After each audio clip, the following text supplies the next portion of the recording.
How does someone end up taking the most priceless treasure that they can have in this life, our faith, and end up squandering it and losing it? It doesn't happen overnight. You don't just lose your iman. It's a process. And that process has been described in these timeless words. Bala, of course you used to be with us. وَلَكِنَّكُمْ فَتَنْتُمْ أَنفُسَكُمْ. However, you put yourselves, I'll do a rough translation first and I'll explain. Number one, you put yourselves in fitna. You put yourselves in trial. You kept putting yourselves in situations where your faith gets tested. Try to understand what that means. You kept putting yourself in environments where you knew it was bad for you, but you said, no, I can handle it. I got this. You kept surrounding yourselves with friends that would do bad things, say bad things, see bad things, go to bad places, but you said, I'm not like them, I'm just trying to help them. And you kept going back into those environments.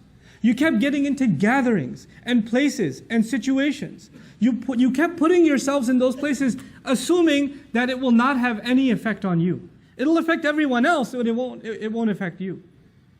Somebody who smells, stands next to a smoker for the first time is coughing and their eyes are burning. But if they start smoking themselves a year later, that just becomes their oxygen. They can't even breathe normally without smoking. It changes them altogether. What was the second problem? The second problem was وَتَرَبَّصْتُمْ. You kept procrastinating. Now what does that mean? That means you realized it's bad, and you also realized in your own conscience, I should change, but you told yourself, I'll change pretty soon, inshallah.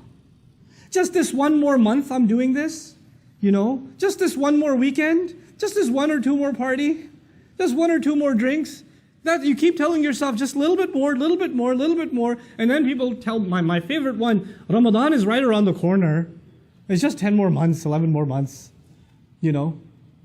Once Ramadan comes, man, I'll be totally different. And I plan to go to Hajj. Once I go to Hajj, you watch, I'm going to be a different person. But until then, just make dua for me. What is the effect of tarabbus, of holding off and holding off and holding off? Actually, you assume that you can put the brakes on at any time. The truth of it is, that's not the case. The longer you stay, the more addicted you become, and the more impossible you feel, it's impossible for you to get out of it. And when that happens, a guilt sets in. Nobody likes to feel guilty. And then shaitan comes and says, why do you feel guilty? You don't have to feel guilty.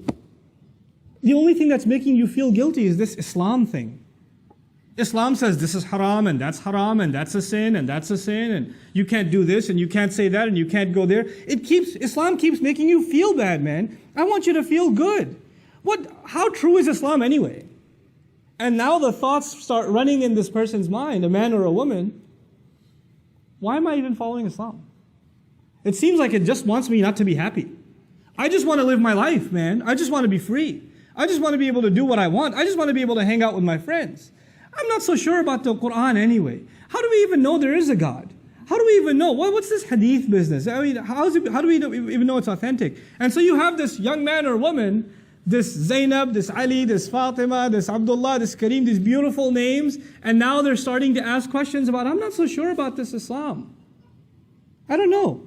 I have doubts. I have serious doubts. And these are not PhDs in philosophy, nor do they have exhaustive education in Islamic history where they studied it and they started developing doubts. No. They were in a bad environment. They didn't change themselves. That is the process. I've talked to hundreds of these people that literally live this ayah.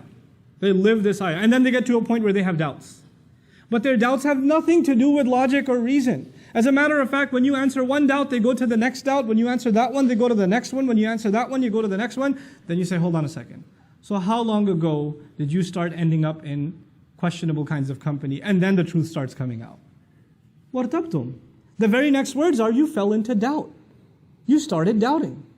You know what doubt will do? It'll let you off the hook. You'll be able to say to yourself, well, it's not really absolutely the truth anyway, so I shouldn't feel bad that I don't follow it. I shouldn't feel bad. And now once those doubts settle in, then two things are taken away from you. The desire for Jannah is taken away. The desire for making Allah happy is taken away. The afterlife is nothing to you. The afterlife means nothing. If somebody even brings up heaven and hell, to joke to you. Well, if you take away heaven and hell, If you take away the motivation to end up in the reward of Allah, or get away from the punishment of Allah on Judgment Day, well, the only motivation you're going to have left are things that are left in this world, isn't it? And this life will be money, it'll be fame, it'll be leisure, it'll be pleasure, it'll be material things. That's all you ever think about, that's all you ever care about, that's all you ever want to know about, that's the only thing that ever interests you, that's the only thing you make efforts towards, because you think all of these things are going to bring you happiness. They'll bring you contentment. So the next words are, وَغَرَّتْكُمُ الْأَمَانِيُّ. False hopes deceived you. You had false hopes that some kind of worldly thing will bring you happiness, and you ran after it.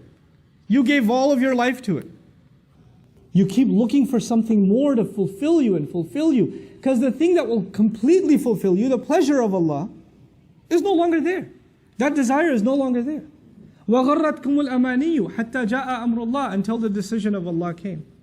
This was your life. This, according to the believers, is a summary of a person's life that lost their faith.